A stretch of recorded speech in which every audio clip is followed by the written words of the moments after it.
ibu-ibu yang dulu berjuang bagaimana dapat sahur bangun jam 4:30 golek turan codot, betul itu. Kenapa kita dihadapkan dengan tantangan dan masalah? Saya kuliah di Jogja itu hampir nggak berangkat karena nggak ada biaya. Bapak saya punya hutang-hutang ke rentenir, dapat 60.000 tahun 81, pokoknya suruh berangkat. Masuk UGM sosial itu 30.000 kan begitu. Badan bapak saya pesan, aku Inggris Wida Ewu, lewani budal-budal nggak berani ya nggak usah. Tapi jangan berpikir bulanannya ya lah. Jangan berapa-berapa, yuk dia caranya dengan sisa 30.000 itu jadi tukang masak di asrama, jadi dengan Pak Dardiri itu nunggu Masjid Mardiah, tukang sapu oleh berasnya, jatah dosen Pak Ibnu Rahman 20 kilo per bulan, itu kan gitu. Karena apa? Kesulitan itu akan mempermudah masalah, jika kita nggak akan gampang stres. Gitu. Orang yang barokah itu begitu, gitu. Jadi akan dimudahkan urusannya. Nah, kalau ditanya juga harus cerdas. Nah, Didi putarnya berapa? Cuma 6. Lah ibu sudah 2. Kira-kira jawaban baru 6, cuma 6 dengan sudah 2 itu berat mana bu? Ya berat yang sudah 2. Sudah itu anak sih nggak ada ancaman gitu.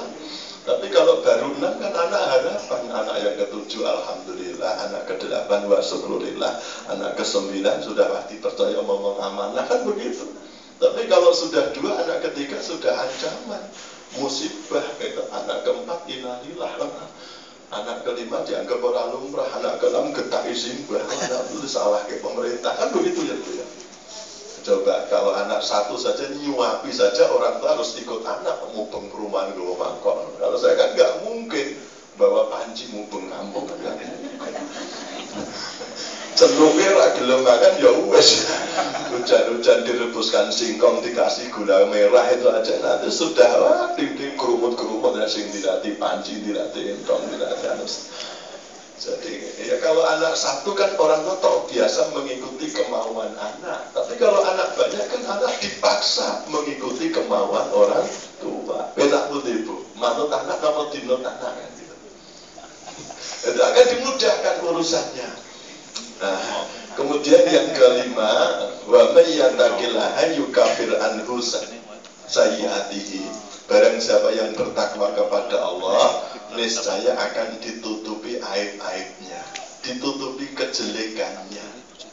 Padahal kalau kita mau jujur, setiap manusia itu ya fujuraha wa taqwaha, punya dimensi negatif dan dimensi positif. Siapapun manusia itu ya fujuraha wa taqwaha, punya syahwat ya punya akal sehat. Kalau orang Jawa ya ada lirir tanduri wesumilir tak ijuro tak sengguh pengantin anyar, urusan perut dan sedikit di bawah perut gitu. Cah angon penekno blimbing kuwi lunyu penekno urusan ulu hati ke atas. Maksudnya kan begitu. Ditutupi aibnya bukan karena tidak punya aib. Orang yang berwibawa, orang terhormat itu bukan karena tidak punya aib, aibnya hanya tertutup saja. Coba kalau dibuka oleh Allah, sangat malu. Gitu. Pejabat-pejabat itu semua dihormati itu bukan karena tidak punya aib. Nah, kalau di ada orang ada pejabat bersih itu ya ada. Ustadz pun juga begitu ya Bu ya. Nah, makanya orang Jawa punya prinsip lah aduk mambuangi lah cedak. Nah iya kalau gunung itu dilihat dari jauh indah, teduh, tapi kalau didekati kita hidup di dalam gunung ya sudah nggak ada itu. Termasuk Ustadz itu ketua soleh, ketua ini, apa mulai kalau Ustadz ya biasa, Ustadz juga manusia. Makanya tiada Ustadz yang berani menceramai istrinya. Malah diceramai oleh istrinya, kan nggak mungkin saya suruh istrinya duduk. Assalamualaikum, belum rampung sampai sprek kembali. Wangi nyapu ya lagi. Ada begitu tahajud esok telat. Nah itu oleh karena itu jenengan akan saya didengarkan karena jenengan tidak tahu aib saya. Padahal saya banyak punya aib, tapi tertutup oleh Allah. Tapi udah dibuka ya nggak ada. Itu Pak Harto dulu suka menutup ahod, menutup aib dengan segala cara. Pak Sudomo itu suka mengobrol aibnya, kan? Endingnya kan beda tuh. Pak Zoma akhirnya tertutup, Pak Harto terbuka. Nah kan jadi itu urusan Allah menutup dan membuka aib itu. Maka orang yang barokah itu adalah orang yang aibnya tertutup, bukan karena tidak punya aib. Kemudian yang keenam, ya jelas wa yu'dzim lahu ajra, dan akan dilipat gandakan pahala baginya. Jadi orang barokah itu tidak sekedar fit dunya hasanah 1 sampai 5. Kalau 1 sampai 5 itu kan simbol fit dunya hasanah. Dunia yang baik itu ya kalau kita selalu punya solusi, rezeki datang tak terduga, dicukupi kebutuhan kita, dimudahkan urusan kita, ditutupi aib-aib kita, itu fit dunya hasanah. Nah, untuk wa fil akhirati hasanah ya jelas wa yu'dzim lahu ajra, dan akan dilipat gandakan pahala baginya. Nah, itu bulan berkah. Itu adalah barokah, ziyadatul khair. Maka Bapak Ibu, sebelum memasuki Ramadan yang penuh dengan berkah tadi, kita diawali dengan Rajab kemarin.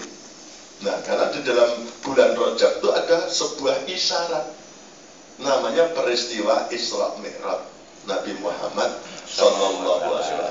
Secara singkat, Isra Mi'raj itu sebagai miniatur perjalanan hidup manusia secara sempurna. Kalau Nabi dengan lewat mujizat dijalani dalam waktu tidak sampai semalam, ya kita dalam proses yang sangat panjang.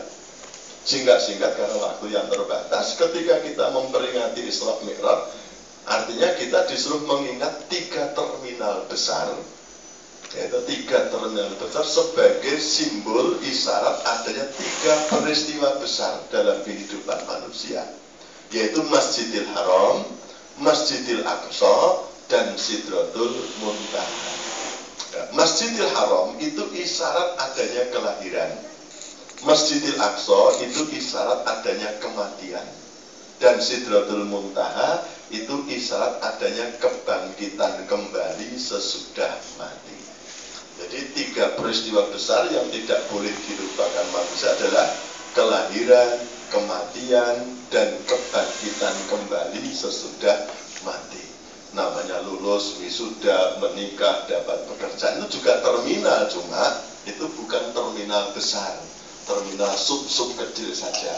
Maka Nabi juga sebenarnya tidak langsung dari Masjidil Haram ke Masjidil Aqsa, juga mampir di Madinah, mampir di Madian, mampir di Bethlehem, dan seterusnya itu. Cuma yang terbesar adalah Masjidil Haram, Masjidil Aqsa, dan Sidratul Muntaha. Kelahiran, kematian, dan kebangkitan kembali sesudah mati.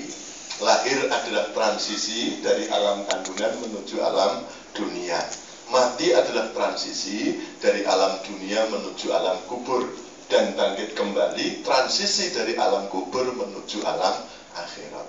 Maka di dalam Al-Quran ada doa yang dibacakan oleh Nabi Isa alaihissalam. Ini jarang kita tiru. Kebanyakan kita meniru doanya Nabi Ibrahim, Rabbi habli minas sholihin. Doanya Nabi Adam, Rabbana dzalamna anfusana. Doanya Nabi Yunus, la ilaha illa anta subhanaka inni kuntu minadz dzalimin, dan seterusnya itu. Tapi doanya Nabi Isa ini jarang kita baca. Yang tercantum di dalam surat Maryam ayat 33. Wassalamu alayya yauma wulitu wa yauma amutu wa yauma ub'atsu hayya. Semoga keselamatan tercurah padaku di saat aku engkau lahirkan, di saat aku engkau matikan, dan di saat aku engkau bangkitkan kembali sesudah mati. Jadi kita harus selamat. Kalau sudah lahir dengan selamat, bagaimana sewaktu-waktu mati kita mati dengan selamat, nanti hisabnya pun juga hisab yang selamat. Itu yang kita inginkan. Masjidil Haram, Masjidil Aqsa, dan Sidratul Muntaha. Nabi Isa tidak minta nikah, Bu. Itu, kalau Nabi Isa minta nikah, nanti Allah dikabulkan, kan istilah ketuhanan jadi tidak karu-karuan.